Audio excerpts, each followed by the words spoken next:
sa atin ring makikita. Sa pagsubok, tayo ay di matitibag. Panalangin ay aabot hanggang sa langit. Paghilom ay ating makakamit.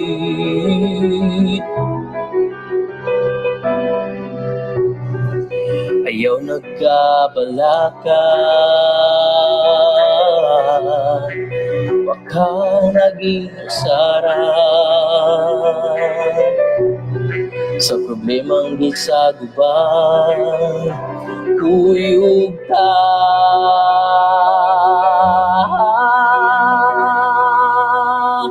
together we will pray as one. Green banners lift up high till it's rising of the sun. No matter where you are in the world, a silent prayer you will forever be loudly heard.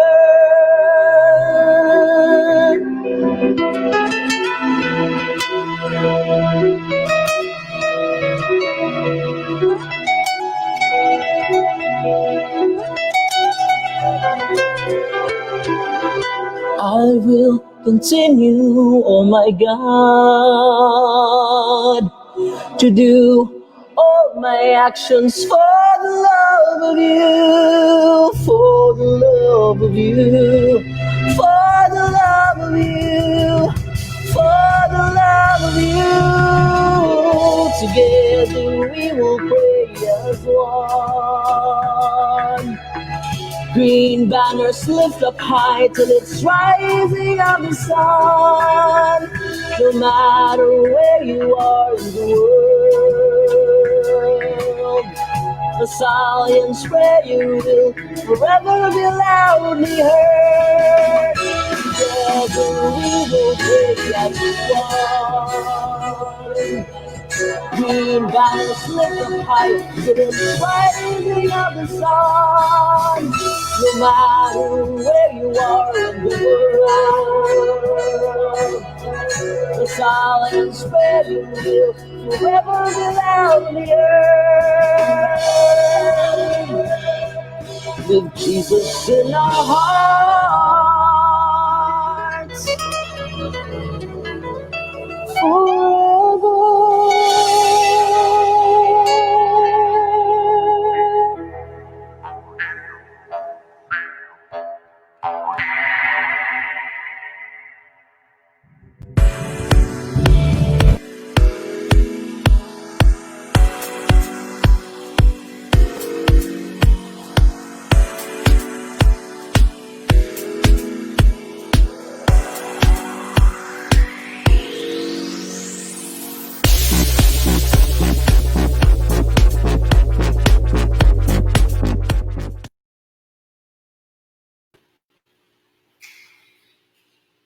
Maayong hapon sa tanan. Magandang hapon po sa ating lahat. We have just opened Cine Animo 5 Osamis Short Film Festival. And this time, welcome to the second series of cineLECTURE. This is a component of Cine Animo 5 supported by the Film Development Council of the Philippines or FDCP. For cineLECTURE, we have invited outstanding artists who are really practicing filmmakers to share their knowledge and skills to us. To help in today's program, please welcome our anchor, Mr. Ted Najantakan, the co-artistic director of Teatro Gindigan and the director of Educational and Digital Media Services Team or EDMST.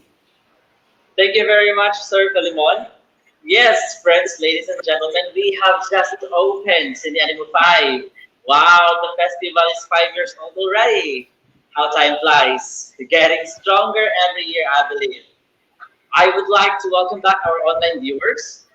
And as mentioned by Sir Philemon earlier, Today's event is part of the series of film lectures of cineanimo called cineLECTURE. Right, Sir Philemon? Oh, that is right, Ted. Okay, personally, I would like to thank the Film Development Council through FDCP Chair Lisa Dinio Sigera for being supportive to our programs here at LaSalle University. This is the third time already that FDCP is supporting this festival. Daghang salamat also to Ms. Wilma Isleta and Mr. Marjan Pamintuan of the Film Development Council of the Philippines. And of course, many thanks to LaSalle University, to Brother President, Brother Jose Marie L. Jimenez, FEC, our Chancellor, Dr. LCL Dahao, and our Vice President for Lasallian Mission, Brother Bus Antolin S. Alcodja, FSC. So, dili na ta magdugay, Ted. Please introduce now our speaker for today. Yes, delete at magtugay, Sir Philemon. Everyone is excited. Our speaker for today is Mr. Rain Yamson II. Mr. Rain Yamson II, or popularly known as Rain, is a two-time FAMAS Best Cinematographer. He is the multi-awarded cinematographer for the films Boy Inchik, Silong, Area, and Magkakabaong. He also did works for TV, Hanggang Saan and The Greatest Love, to name a few. He trained under Jack Cadena and has been in the industry since 2004. He has worked with local and foreign directors for full-length films, commercials, TV shows, music videos, documentaries, and the like.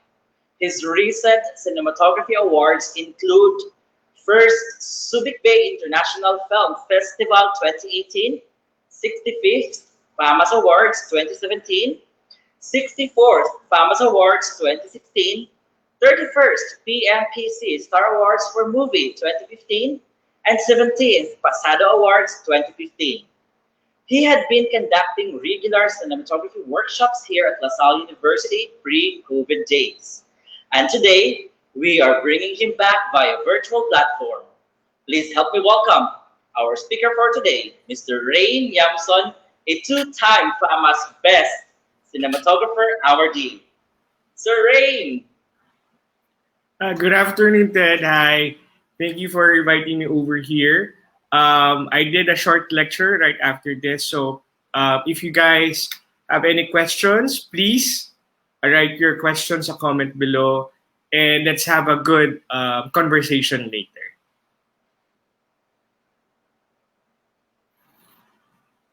Hi, everyone.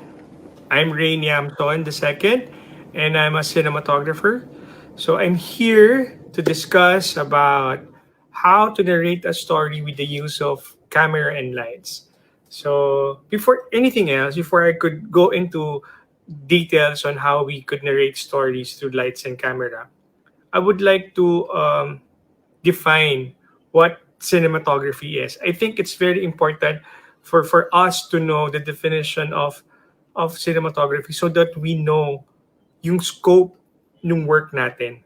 How important a cinematographer is, especially when it comes to filmmaking and storytelling.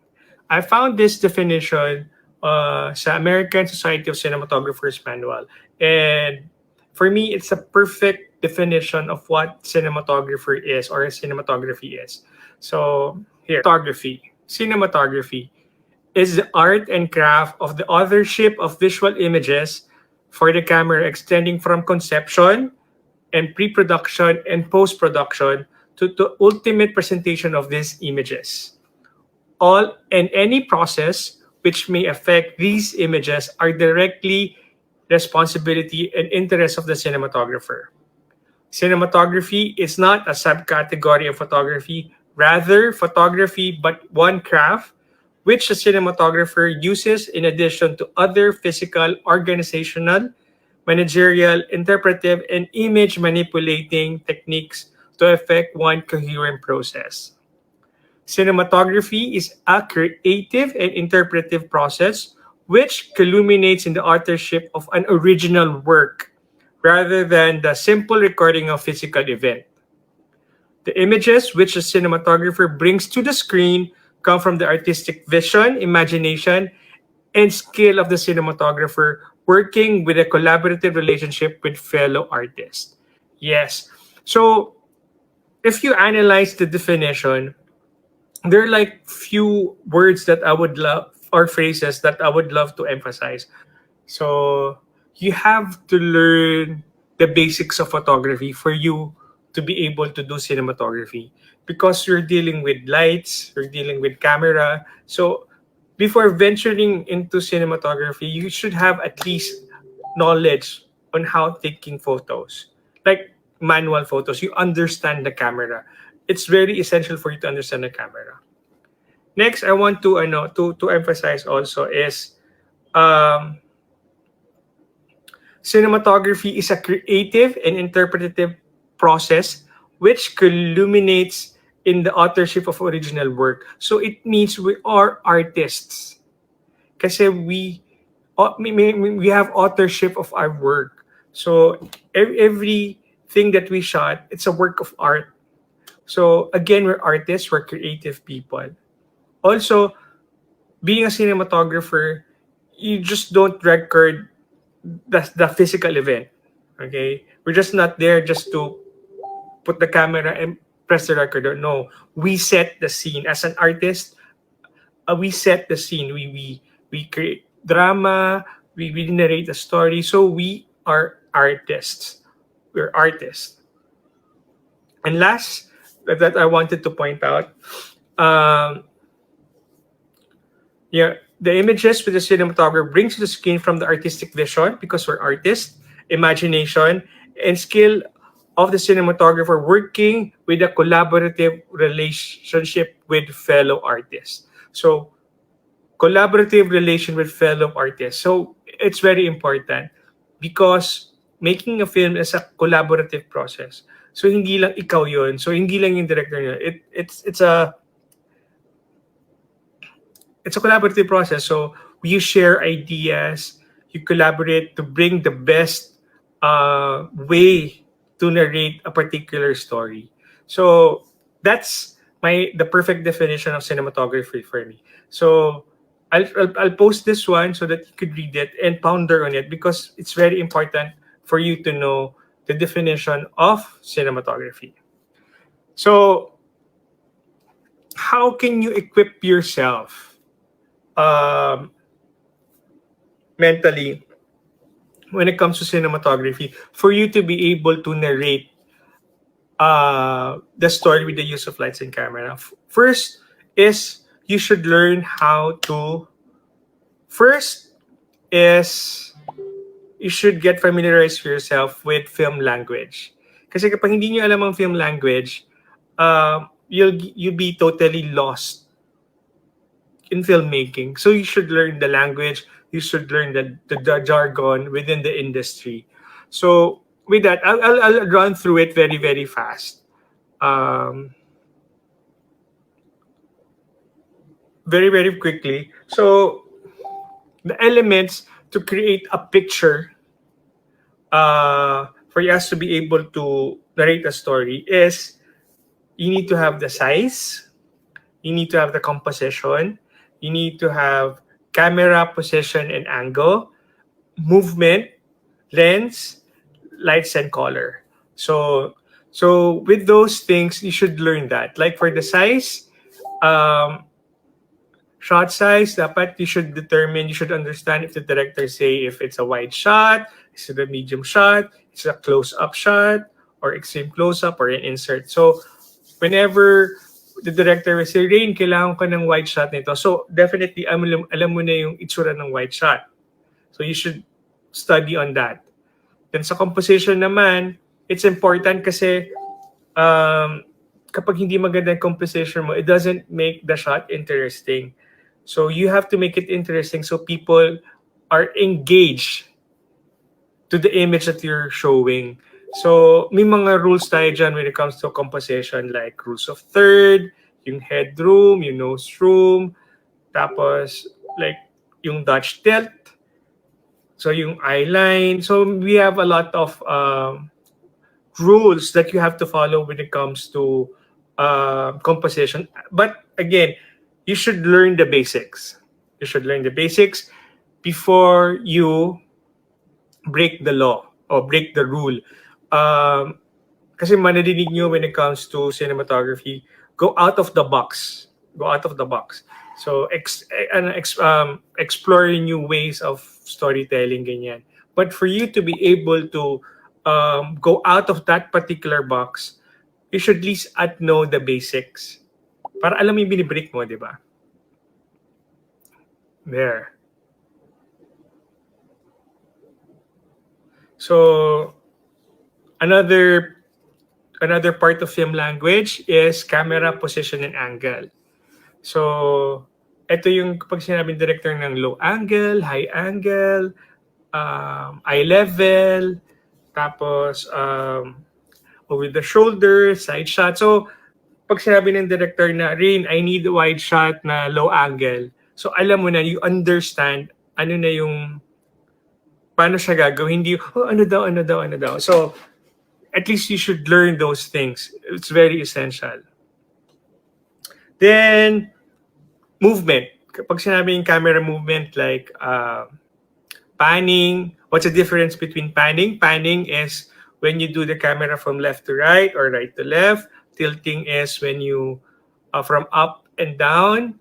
So, may mga floating, kapag may floating, kapag sinabi ng director mo, Rain, I wanted floating. So, ano yun? Yung parang mihinga na ng konti yung camera. So, dolly, tracking. So, those are the words or the language that you should know as well. Tapos, you should also learn lenses. Lenses, kapag prime ba siya, kung wide, what is telephoto. So, you should have to learn those things. So, then lights. So, kailangan importante din na you should get familiarized with the terms sa lights. Kasi pagdating sa set, sabihin na ng director, Rain, dagdagan na naman ng eye light. So, if you don't know the jargons, the language, it will be really, really hard for you.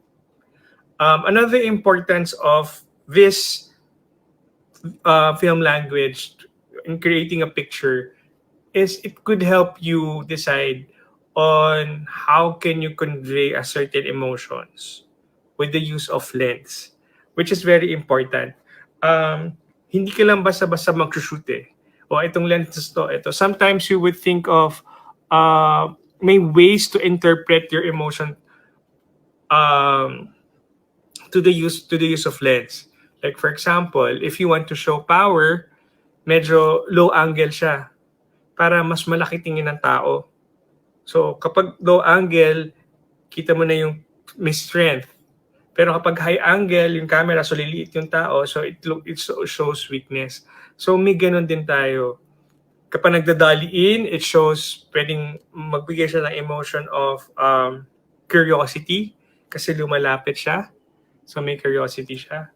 So if you use telephoto naman, if you want to show a lovers na me against the world, use telephoto na silang dalawa lang yung focus, tapos yung background is blurred. So pwedeng it could give a good meaning na me and you against the world kasi silang dalawa lang yung nakikita mo and the others is blurred. So kung gusto mo medyo erratic yung feeling, yung movement, so yung camera movement mo hindi steady, handheld, so erratic, so it represent feelings. Tapos kung gusto mo ng feeling na out of this world, you could use wide lens for close-ups. So you could explore, as long as you know the film language, you could explore the ways you could use the camera for narrating stories. For the lights, it's important also, it creates emotions as well. Like, kapag nakatakot, syempre hindi ka naman mag-ilaw ng maliwanag, so dark spots. Tapos kapag romantic, gusto mo medyo naka-spotlight lang doon sa dalawa, para naka-focus lang ilaw doon sa dalawa. So, those are the things that you have to consider. So, with the help of this, the film language, matutulungan kayo na to create a story or how to narrate a story with those elements. So I would give one example of my previous works. This is Magkakabaong. It's a Kapampangan film. I'm not a Kapampangan, so it's a Kapampangan film. And originally, the director wanted Steadicam. Steadicam is a camera device na it would help stabilize the camera when they're moving. So, hindi siya maalog as in sobrang stable siya. But reading the script, I figured, I think handheld is better than Steadicam. Why? Steadicam is like gimbal, if you're familiar with gimbal, no? Zian crane, stuff like that. Ganun siya. Ganun yung feeling niya. But I told to the director, I mentioned to the director, I think what's appropriate for the film is using handheld. Why did I thought of that? Because I want to convey na maramdaman ng audience is to make it feel real. Real, and it's you want to feel the challenges or yung obstacles na nararamdaman ng character, because the character in this film, mahirap siya, is poor, and he accidentally killed his daughter because of wrong medicine. So yung turmoil na nararamdaman niya, I wanted to show through the camera, and I think the best way to express the character and the emotion of the character is through handheld. And the director wanted pa na for every shot, one shot per every sequence. So it's just continuous shot with the use of handheld. So every time the camera moves, it feels the burden or the pain that the character has. So yeah, we pushed through with that. So I remember on the first day of shoot, so moving camera and stuff like that, when the director played back the sequence, and he mentioned to me na, oh, this is how I perfectly see it. So after that, the director trusted me already, and there were no qualms about the shots anymore. We just have to correct every now and then, but he was pretty happy with the look. And a little story with regards to that. So when our film was shown during Metro Manila Film Festival, New Wave, I think 2014, it has my camera movement. It has mixed reviews, and one of the review is very negative and saying nahilo daw sila and stuff like that, and it's not nice. It's not appropriate. So in a way, I was like, how come they did not appreciate the camera movement I was thinking of? Then my director called me and said, Rain, do you think your decision of using handheld is right rather than using Steadicam? So I told the director, I said, yes, director, I'm pretty confident with it, because that's what I felt during reading the script. That's what I felt, and I'm really driven to do that particular camera treatment. So then the director said, okay, I trust you, Rain.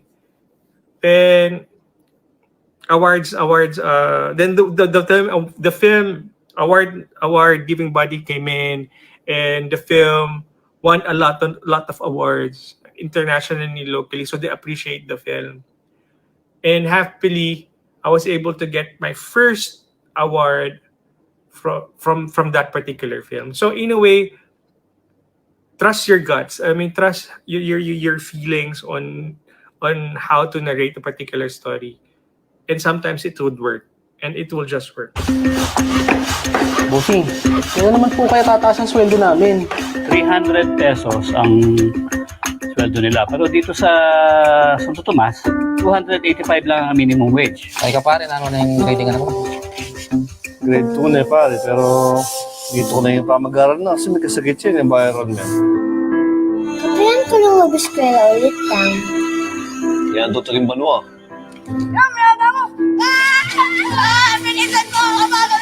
Huwag ka lang makapasok kasi tungan ako, may sakit eh, may lagnat. Ano mas, sigurado ka? Kawawa naman yung bata eh, kami dalawa lang magkasama. Tinatawag na ako. Sige. Bako? Hindi ka bako?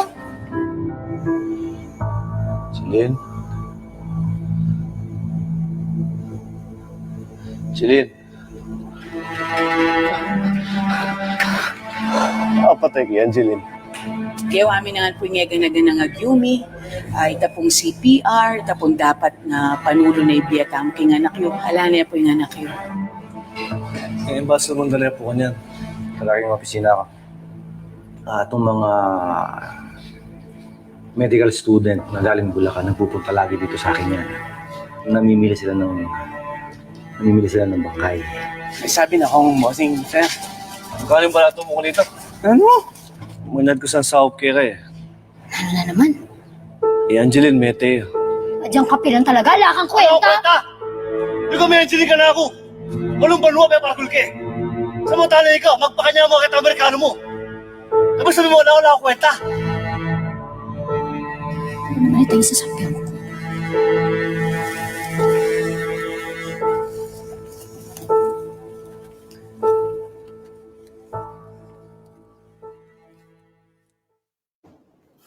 So another film that I would love to share is Rainbow Sunset. If you've seen Rainbow Sunset, it's a story about a homosexual couple played by the late Eddie Garcia and the late Tony Mabesa. So late bloomer sila. Hindi naman late bloomer pero they came out late when they're undying part. So the story is about nostalgic. They recall their past. It's a love story. So my treatment with this, I wanted to make it very soft. You know, it's soft with the heart, and I don't like hard light for this one because I want to show love. I want to show age. I want to show memories. So that's why I put a soft filter in it to create a certain nostalgic feel because the two would often talk about their past, their love, and so if you're gonna watch the film, you'll notice it's very soft, it's different, and I think it helped with the dramatic moments of the film, on how the film look. Panahon na para malaman niyo, mahal ko siya. Alam naman ho namin yun. Higit kayo sa magkaibigan. Higit pa nga kayo sa magkapatid. Higit pa doon. Bilang naaraw ni Fredo, gusto kong alagaan siya hanggang sa huli niya ang hininga. Napakahaba na ng pagsasama namin ng iyong papa. Bawat araw, kasama namin si Fredo. Ikaw ang pangalawang ama ng aking mga anak. Bakit ka naman kasi pumayag? Dapat lumabang ka. Oo nga, Ma. Dapat tinawad niyo muna siya tapos sinabi niyo muna sa amin. Ma, malaking iskandalo para sa pamilya natin. Nakakahiya. Pwede ba? Isa-isa lang. Matagal na nating alam na may dugong berde ang ninong Fredo. Tatanda no, magka-holding hands po. Kailan ka pa natutong maging basagulero? Sabi ba naman ni Erwin na bakla daw si Lolo? Siyempre, sinampak ko siya.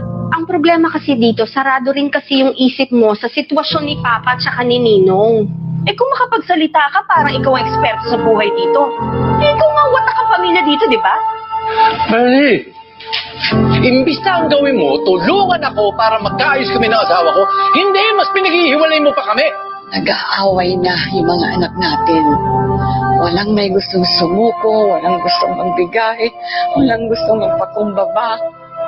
Ramon, kailangan mong tulong mo.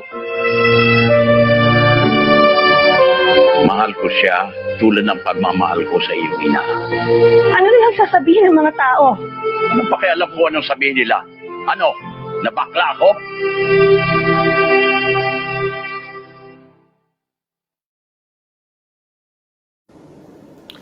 So that's the two examples I could give to you.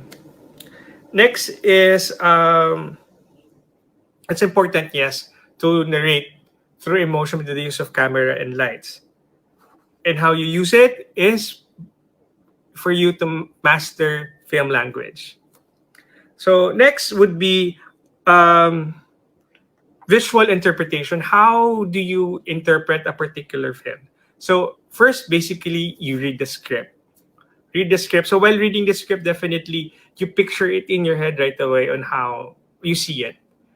then you talk to your director and ask your director that how do you see it as well, and you'll combine your interpretation and in his interpretation to create a visual treatment. Visual treatment is very important because it will set the tone and the look of the film.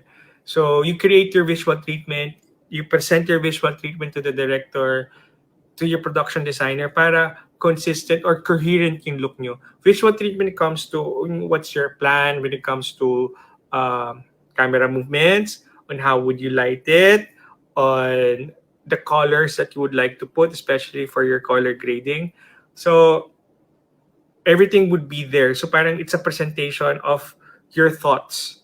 So you have to be clear on those. So how do you present it? You present it by visual images like pegs, or you could get from other inspiration from other films. So with that, so you just have to collate everything and present to them. I give one example, two examples. Joa Ball is a YouTube short film. So it was based from there. So when I talked to Daryl Yap, he said he wanted to stay with that look, one angle, and so I agreed to it. Pero at a certain limit, kasi syempre, we're gonna shoot a movie, so it needs to be different. It needs to be bigger. So there in the movie, there's some shots na one shot lang. And the reason behind that he wanted one shot is he is a theater director. So he wants to incorporate his theater roots in that particular film. And good thing, I have theater roots as well. I mean, all throughout my education years, like from elementary to college, I'm very active to theater. So I'm very familiar how theater works. So with that thought, dun na nag-start yung visual treatment ko na one shot lang, one angle. And it's not that easy. Having one angle is not easy. People think it's easy because you're just gonna place the camera. But no, having one angle shot, it's really hard because you have to think of the blocking, making sure na all the actors will be seen, and lalo na pag madami sila. So one angle is not easy. It's very hard. And for you to be able to narrate a story with one angle, it's very hard. So that Jawable, it's very, very challenging for me. Ibig sabihin, sister, virgin ka pa? Sus Mario, Santa Maria, ina ng awa, naka ng bugi. Ano bang klaseng tanong yan? Oo naman. Pero sister, tao ka lang. Hindi ka Diyosa. Meron ka rin pong mga pangangailangan. Kaya nga ito nga po yung gusto ko talagang itanong sa inyo. Sister, nagpipinger ka po ba? Ano ka ba? Miss, my lovely daughter, Elsa! Alam mo, friend, feeling ko kaya wala kang jowa kasi inom ka ng inom. Kaya nga ako inom ng inom kasi wala akong jowa. Eh, bakit kasi lagi ka nagraratok pa sa love life? Andito naman kami. Correct! Nandito kayo? Oo! Nandito kayo? Para sa akin, nandito kayo? Oo! Bakit? Malalaplap niyo ba ako, ha? Malalaman siya ba yung dede ko? Mabibilag niyo ba yung utong ko? You are lovable, you are likeable, you are jowa-wall, but no jowa! Sorry.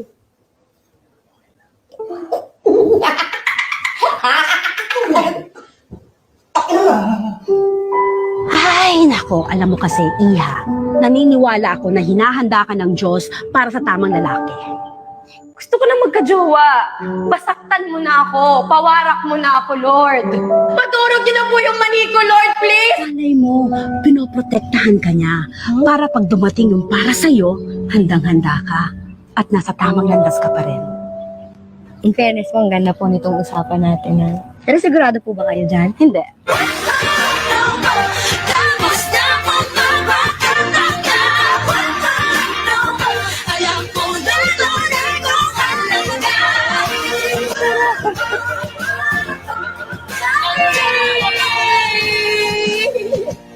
Buti pa ipis may kasex.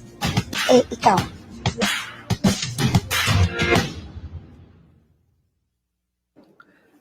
Another example is double twisting, double back. Double twisting, double back is about a story about a psycho. Hindi naman psycho, pero a guy who has multiple personality and he's a gymnast. So I played with that two ideas, yung ang pagiging multiple personality and gymnastics. With gymnastics, everything is polished, bilang, and it's accurate. So I want to stay with that. So if you notice yung shots ko, very accurate siya. Nakalock siya, pagpasok sa frame, perfect framing and stuff like that. Then, dun sa multiple personality side naman, I would love to play with my camera angling, like shooting up, tapos extreme close-up, tapos multiple angles, just to create, kapag inedit siya, madaming pitik. So, I utilize that as well.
So I have a workshop before, and one of the activities in my workshop is I asked the participant to make a 30-second video about themselves.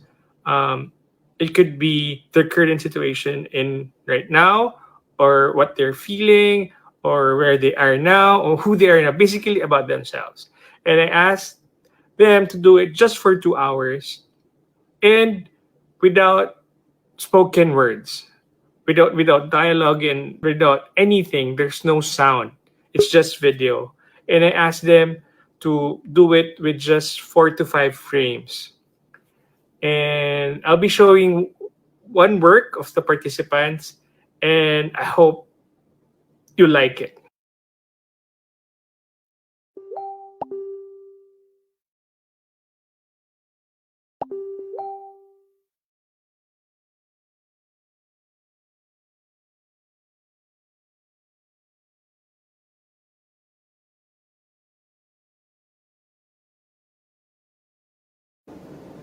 So if you notice that particular video, she tackles about her personal battles with depression.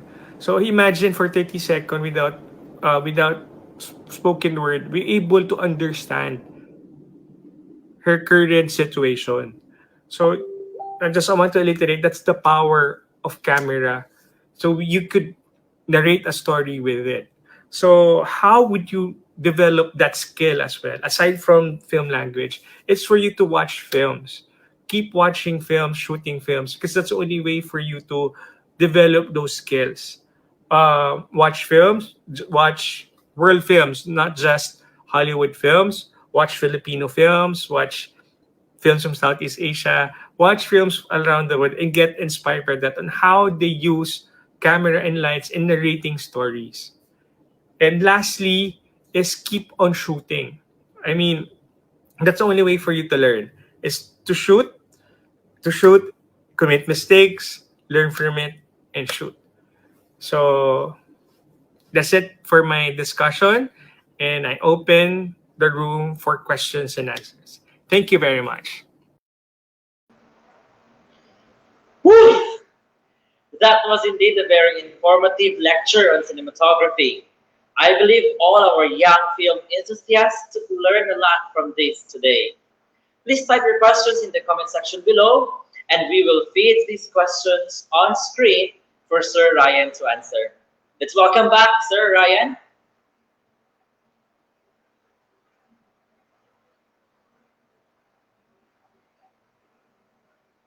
Wala si Sir Ryan.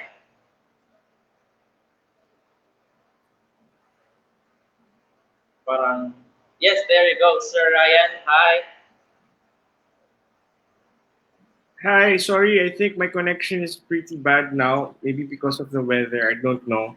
But can you hear me? Yes, yes, Sir Ryan, loud and clear. How have you been this Yes. quarantine days, Sir Ryan? Kumusta naman? By the way, it's rain. it's not. It's not. I'm yeah, sorry, yeah. I'm sorry, I'm sorry, Anyway, I'm sorry. It's my bad, it's my bad. Yes, Sir Rain. Anyway,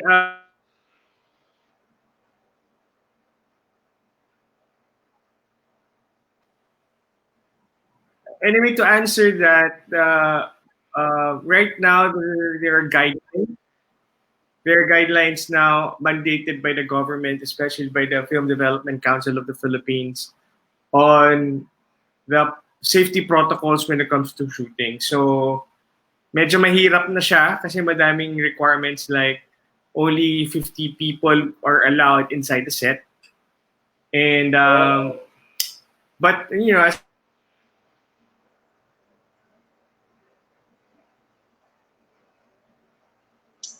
So to our audience, please bear with us. I believe Sir Ryan's internet connection is a bit shaky. I'm sorry, it's rain. It's rain. there. There you go. Hi. Sorry.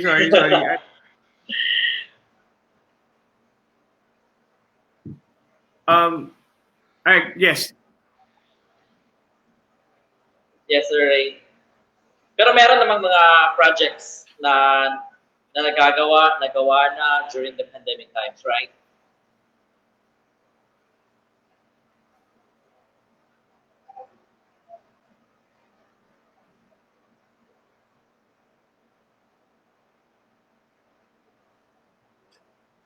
Ted, can you hear me now?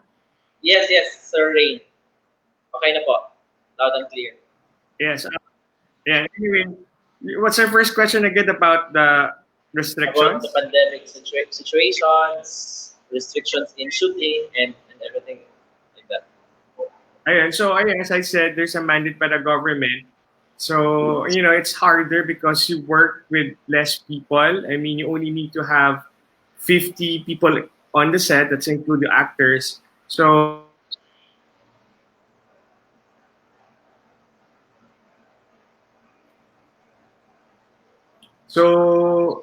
everyone starts to do multitasking. But, you know, as a filmmaker, you make things happen. So, yeah. I was able to make a film during the quarantine time, other Viva films with Daryl Yap. The title is Paglaki Ko Gusto Maging Porn Star. It's a comedy film with Rosana Rosas, Alma Moreno, Aramina, and Maui Taylor. It's a comedy film. It's really nice. Then I just finished. We just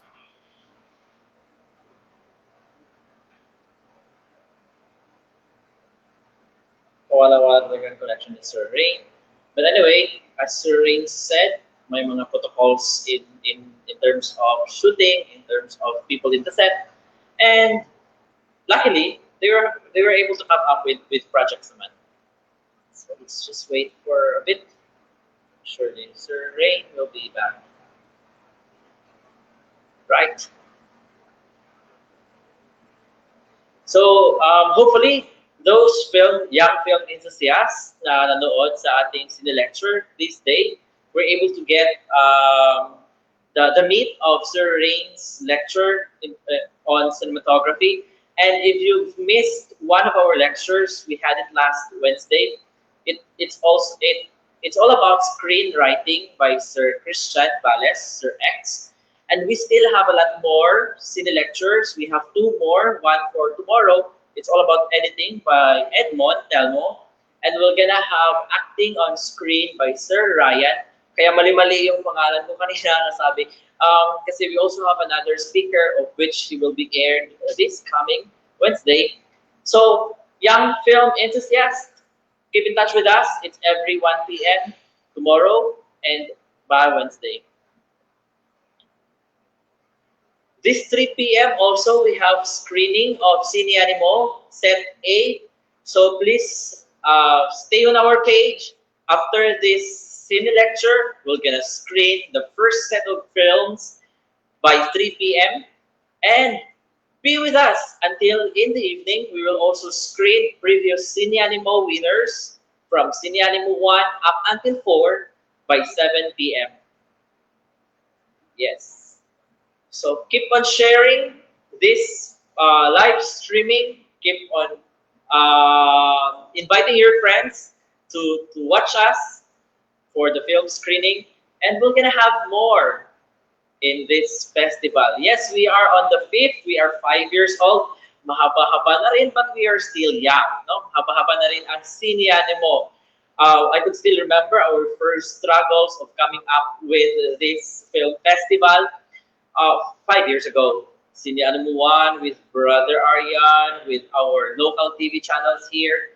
And as we go through, it keeps on becoming better. We have our funding partners now. We have FDCP and other funding agencies. Thank you so much for FDCP sometimes, and NCCA will be with us sometimes, and for LaSalle University for providing us this platform to continue educating and giving platforms to our young film enthusiasts. Yes, Sir Rain is back with us. Sir Rain, we have a question here. Sorry from, again for that. It's okay, Sir Ray. Sir Ray, we have a question here from Zion. I believe he's one of our participants. Yes. How was working with the new normal in this pandemic? And how was working with Miss Universe Philippines 2020? Yes, you were with our Miss Universe Philippines 2020 last night.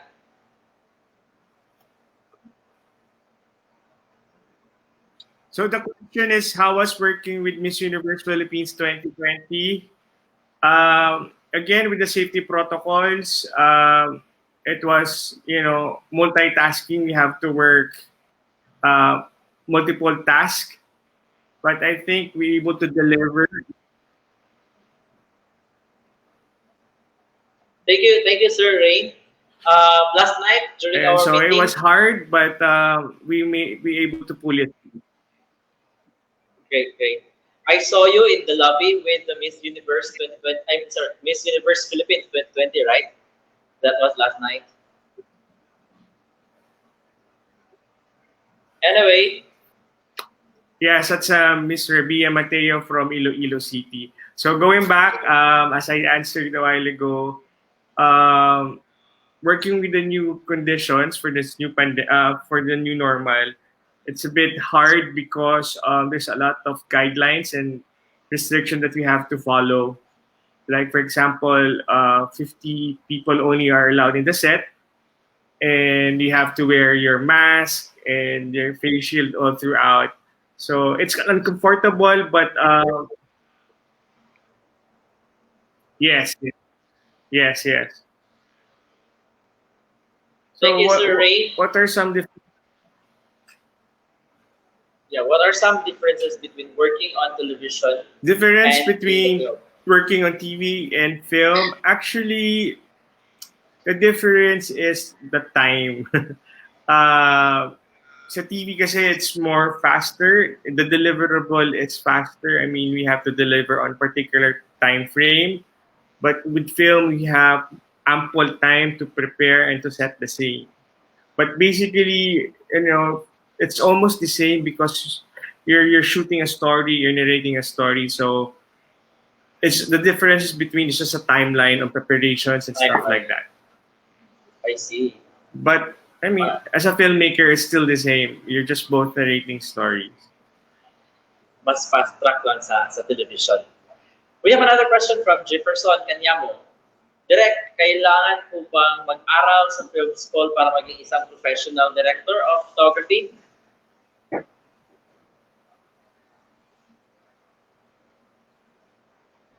Sir Rain?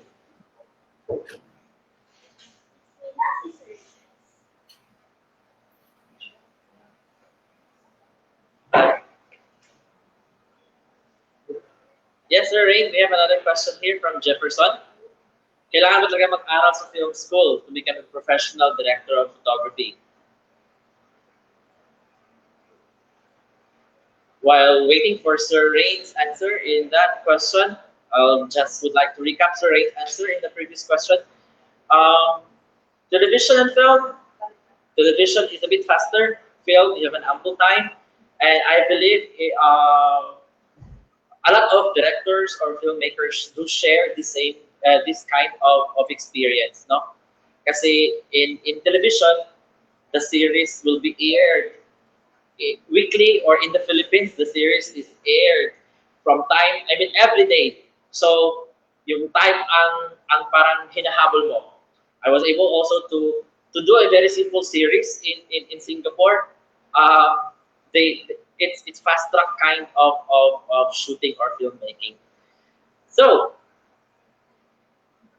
what do we have here? Once again, I'd like to invite everyone for the Cine Animo screening. Set A will be screened by 3 p.m. Same page, Cine Animo. So don't leave our page after this Cine lecture.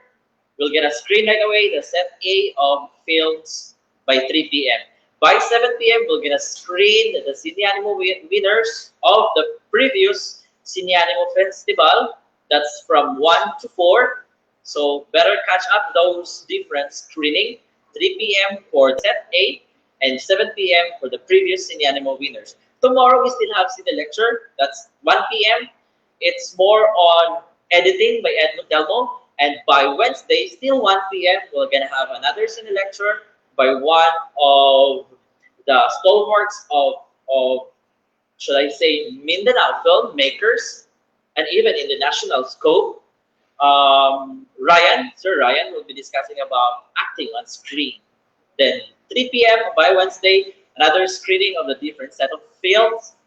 By 7 p.m.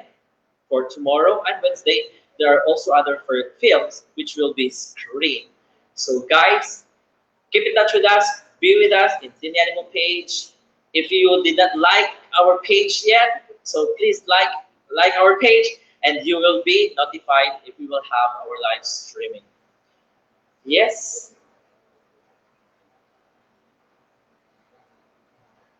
No.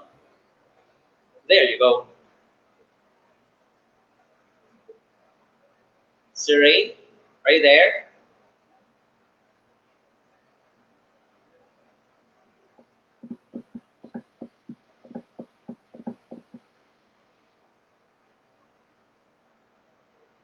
Sir Rain, are you there?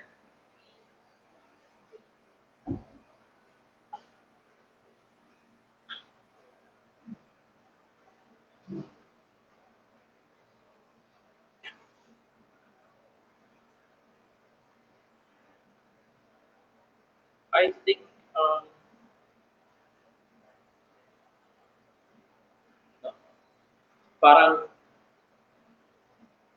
Parang umuulan sa bandang, I think nasa Baguio pa rin si Sir Rain ngayon. Umuulan ba sa Baguio? Affected yung connection ni Sir Rain.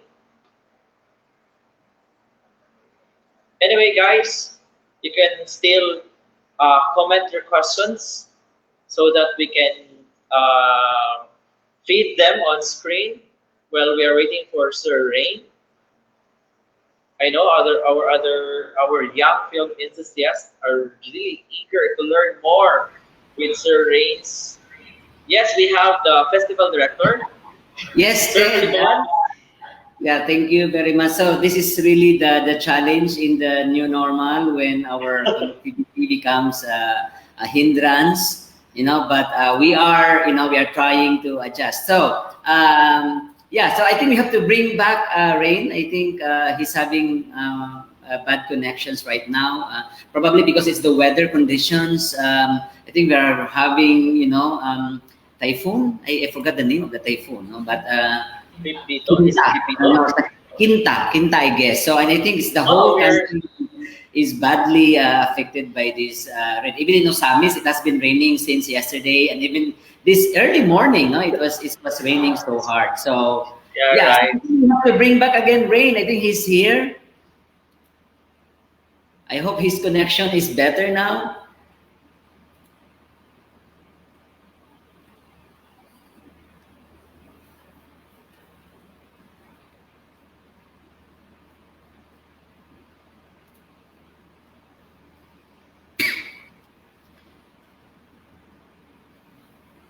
Still a bit bad.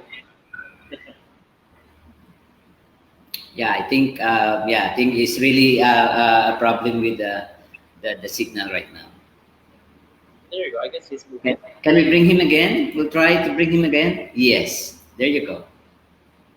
Sir Rain, can you hear us?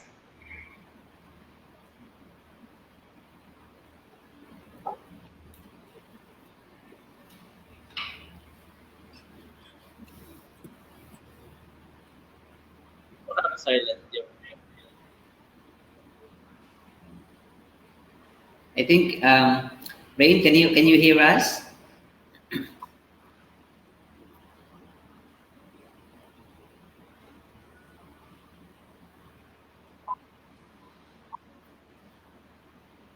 Yeah, while Rain is trying to find a good connection. So let me just really thank everyone for being here with us. So as I mentioned during my opening message, that supposedly Cine Animo 5 was supposed to be really held last March 18 to 20, and that was just really like 3 days before before we had the festival, then the lockdown happened, and we were very excited because for the original schedule of Cine Animo 5, we really wanted to have the opening at Big J, because we wanted to really do it in a public, and we already booked the place. Yes, we planned for a grand parade from the city proper going to Big J, and then the awards night was supposed to really take place at Big J with all this planned band and everything. And just 3 days before, and on March 15, suddenly we can't do it because there's lockdown in it already. So, and then through time, we've been trying to really find when is the perfect timing to do Cine Animo. And we really waited for this time of the year that we can really push, because the films were already ready. Were already submitted to the Cinema Secretariat in as early as February of this year. So films are already ready as early as February. And Sir Filimon, while waiting for Sir Rain, so I'll be asking you some questions. What are the struggles? What are the struggles of pushing this festival into an online world? Well, the struggle doing a film festival in the new normal is this one. This is what is happening right now, no? Na suddenly, the connection went bad. So, but as I've always been saying in some of my online engagement, when I am asked how am I coping in this new normal, and when connectivity becomes a big issue in terms of when we do projects online, and I always say that kung mag-lag man ang internet mo, mag-freeze man ang internet mo, then that is part of the new normal, and then there's something that you have to live with.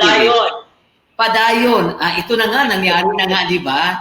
First time na nangyari sa atin na nag-lag yung connectivity issues ng ating mga speakers online. So, but I think this is what makes this, new normal dramatic, kasi we are also dependent with internet connection. Ang alam naman natin na sa Pilipinas talagang hindi maganda ang ating connectivity in the country, no? Ay isa yan sa mga clamor natin, especially doing mga online classes. And I think we are experiencing it right now. So, yeah, it's really, well, I hope at some point, I think it's really getting bad, maybe ang signal ni Rain, but, well, basically, Ted, we need to move on because it's already almost 3 o'clock. Yes. And we have a scheduled 3 p.m. Online. Sir Filimon, maybe our viewers can still ask their questions, and then we will just ask Sir Rain later on to review the live streaming, and he can answer from the comments of our viewers. Yeah. Okay. So we will try to also bring Rain during the talkback. So we will have a talkback after the screening around 4 o'clock. So we will try to connect again with Rain if he can still be on board. So that, because sayang yung mga questions na nandito ngayon, and I believe ang maganda Rain, ayan na. Parang nag-iwala na production design dyan. Di ba? Anyway, Sir Filimon, thank you so much for bringing Cine Animo 5 even in this virtual world to our audience. Thank you very much. I know you learned a lot, even though by just watching the video, even though your questions are not answered by Sir Rain. Thank you so much. And Sir Filimon? Yeah, thank you, Ted. And super thank you again, Rain. No? Kahit medyo naputol yung and even our signal here. Am I the one who's getting lost? Or Sir Filimon, are you still there?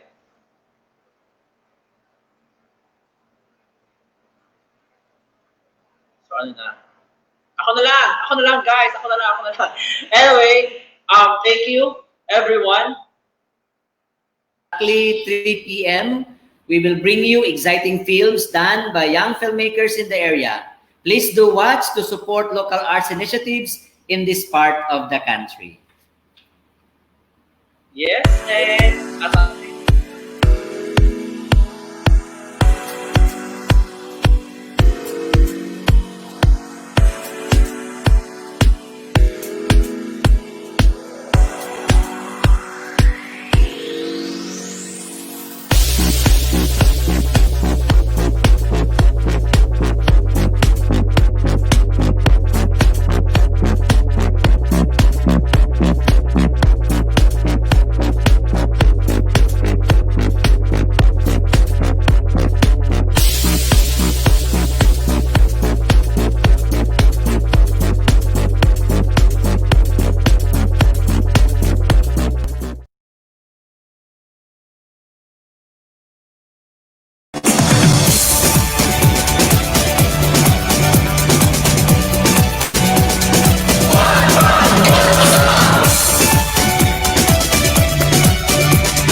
Reaching to the sky, left and green and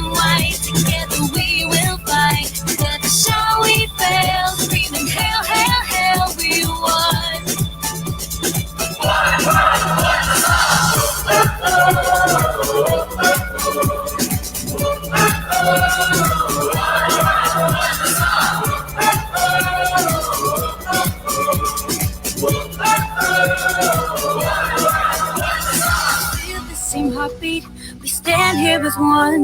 We come all together and we beat the same drum. One world for our nation, one world on the side. We come all together.